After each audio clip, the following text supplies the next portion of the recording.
ఇది ఇవాళైతే kitchen clean చేశాను. అలాగే వచ్చేసేసరికి కొంచెం అంతా అయితే వడియాలు పట్టానండి. అదే ఇవాళ వీడియో చూస్తున్న ప్రతి ఒక్కరికి థ్యాంక్స్ అండి. చక్కగా చూసి సపోర్ట్ చేస్తున్నారు. Thank you for watching. ఇది గ్యాస్ కట్ అనమాట. 1 వీక్ నుంచి అసలు తొడవలేదు. పాలు పొంగిపోయి తాలింపు వేసినప్పుడు ఆయిల్ అంతా చిందుతుంది కదా, అలా చిందిపోయి ఇబ్బందిగా ఉంది గట్టంతా. ఇదంతా అయితే తుడిచేసి చక్కగా నీట్గా చేసేసుకున్నాను. ఇవి వేడి నీళ్ళు.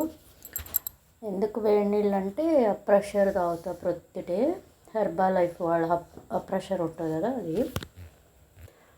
తర్వాత మొత్తం అంతా ఒకసారి చక్కగా సోప్ పెట్టి, రెండోసారి మెత్తటి క్లాత్ పెట్టి, మూడోసారి అయితే ఇలా టిష్యూ పెట్టి తుడుచుకుంటానండి. ఎందుకంటే గ్యాస్ పొయ్యి ఏదైనా కొంచెం ఎంత మనం చేసినా దాని బ్యాక్టీరియా అనేది చాలా గట్టిగా ఉంటుంది. అందుకని అయితే అన్ని టైమ్స్ అయితే చేసుకుంటా. ఫస్ట్ సోప్ పెట్టి బాగా వాష్ చేస్తాను. ఇది అంచు కట్టించుకున్నప్పుడు ఏమవుతుందంటే మనం చక్కగా కడిగేసుకోవచ్చు. బట్ ఇవాళ అయితే నేను కడగలేదు.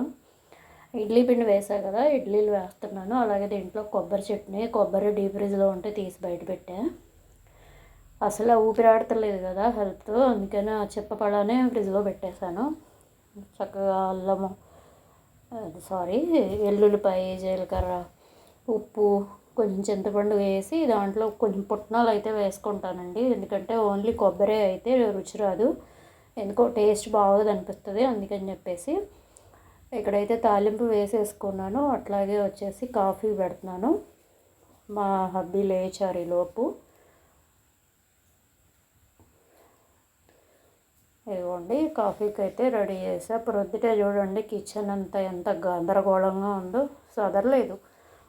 ఇంట్లో నిన్నంతా వండాను, దాంతో ఇవాళంతా ఇలాగ గజిబిజిగా ఉంది. మనం ఏదైనా అడిషనల్గా చేసాము అంటే ఆటోమేటిక్గా ఇంట్లో ఇట్లా ఉంటుంది. అది వంట గదని ఎవరో అనరు, అంత ఇదిగా ఉంది.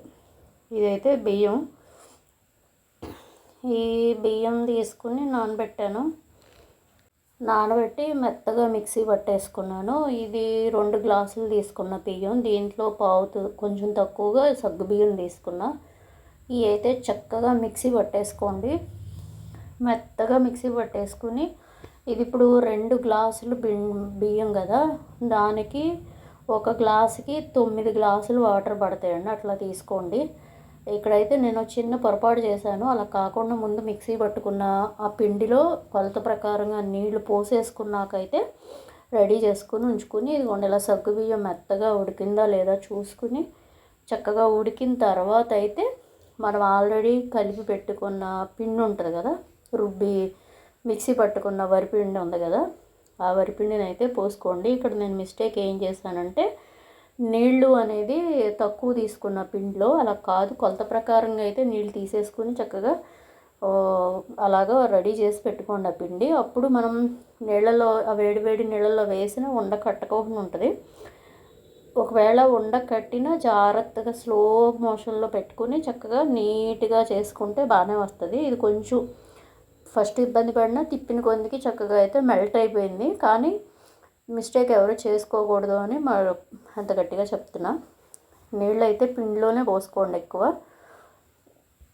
1కి 9 గ్లాసులు వాటర్ తీసుకున్నానండి నేను.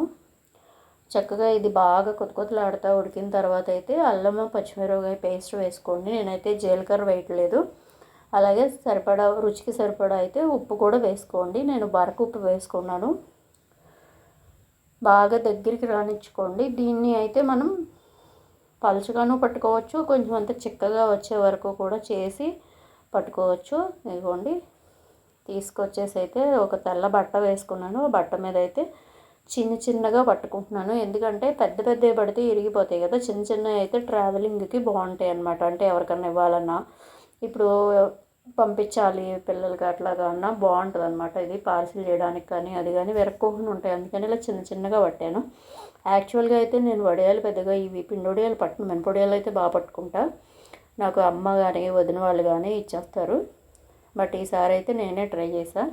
చక్కగా ఒక రోజంతా ఆరిన తర్వాత అయితే తీసుకొచ్చుకుని బట్ట ఇలాగా ఆపోజిట్ సైడ్ తిప్పి కొంచెం వాటర్ చేసుకోవాలండి. తడిపేస్తే ఏమవుదా అంటే ఏమవుదండి, తడుపుకోవాలి. తడుపుకుంటేనే మనకి ఈ పెట్టుకున్నటువంటి వడియాలు అనేవి వస్తాయి, లేకపోతే రావు. తడుపుకోకపోతే మనం వేసిన బట్ట ఏదైతే ఉందో అది చిరిగిపోతుంది అనమాట. అందుకని కంపల్సరీ వడిం పైన పడతాం కదా, వెనక పక్కకి తిప్పి చక్కగా నీళ్ళు అనేది కొంచెం ఎక్కువ పోయకూడదు. ఆ వడియం తడిసే వరకు అయితే చిలకరించుకుంటాం అంటారు కదా, చిలకరించాలి. ఇదిగో చూడండి, ఇది తడవలేదన్నమాట సరిగ్గా, అందుకని ఇలా ఉంది. అదే మనం ఇంకా తడపలేదనుకోండి, మనం వేసుకున్న బట్ట చిరిగిపోతుంది. కాబట్టి ఆ మిస్టేక్ చేయకండి.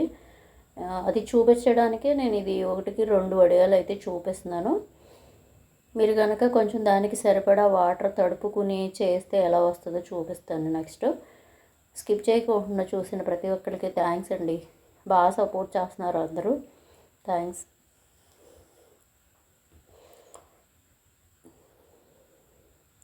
ఇక్కడైతే నేను అంటే చెప్పాను కదా నేను పట్టనండి అని చెప్పేసి, దాంతో భయం వేసి నేను కొంచెం అంత తగ్గించి వాటర్ అనేది చిలకరించాను. దాంతో కొంచెం గట్టిగా వచ్చింది. తర్వాత అయితే నేను ఇంకొంచెం నీళ్లు బ్యాక్ సైడ్ తిప్పి అయితే చిలకరించానండి.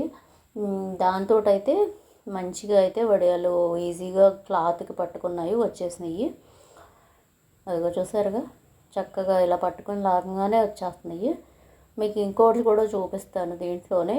ఇట్లా కూడా చెయ్యొచ్చని నాకు తెలియదు, ఊరినే జస్ట్ ఏదో ఆటకాయతనంగా అట్లా ట్రై చేశాను. ఇదిగో క్లాత్ ఇలా ఉంది కదా, ఆపోజిట్లో పట్టుకుని చూద్దామని పట్టుకుంటే చక్కగా ఇలా అయితే వడియాలు వచ్చేసినాయండి ఈజీగా. సో మనం కావాల్సిన క్వాంటిటీలో నీళ్లు చిలకరించి దాన్ని తడిపి చేసుకుంటే ఇట్లా క్లాత్ని అటు ఇటు ఆపోజిట్ సైడ్ పట్టుకుని లాగితే కూడా మనం ఒలిచే పని లేకుండా అయితే వడియాలు వచ్చేస్తాయని అర్థమైంది. ఇది నాకు మంచి ఎక్స్పీరియన్స్ ఈ ఇయర్. అదిగోండి, చక్కగా ఎక్కడ కూడా ముక్కలు అవ్వకోకుండా, ఒక్కడు కూడా బీరు పోకోకుండా మంచిగా అయితే వడియాలు వచ్చేసినాయండి. ఇగో నేను పట్టింది జస్ట్ 2 గ్లాసులే కదా, అందుకని చెప్పేసి అయితే కొంచెమే వచ్చినాయి. కానీ ఏంటంటే ఇలాగ నేను పట్టడం అనేది తక్కువ కాబట్టి పడితే ఎలా ఉంటుంది అని ఒక ట్రయల్ పార్టీ కాబట్టి పర్లేదు, బాగానే వచ్చినాయి. ఇలా ట్రై చేయండి. ఇలా తీసేసుకున్న వడియాలను అయితే నేను ఎండలో పెట్టుకుంటున్నాను. ఇలా ఒక రోజంతా ఎండలో పెట్టేసుకోండి, చక్కగా పెళ్ళపళ్ళాడితే ఎండిపోతాయి. ఇక చూసారు, చక్కగా ఎండిపోయిన ఒక్కరోజు సరిపోద్దండి. ఈ ఎండలకు ఒక్కరోజు చాలు. ఇదిగో వేయించుతున్నాను.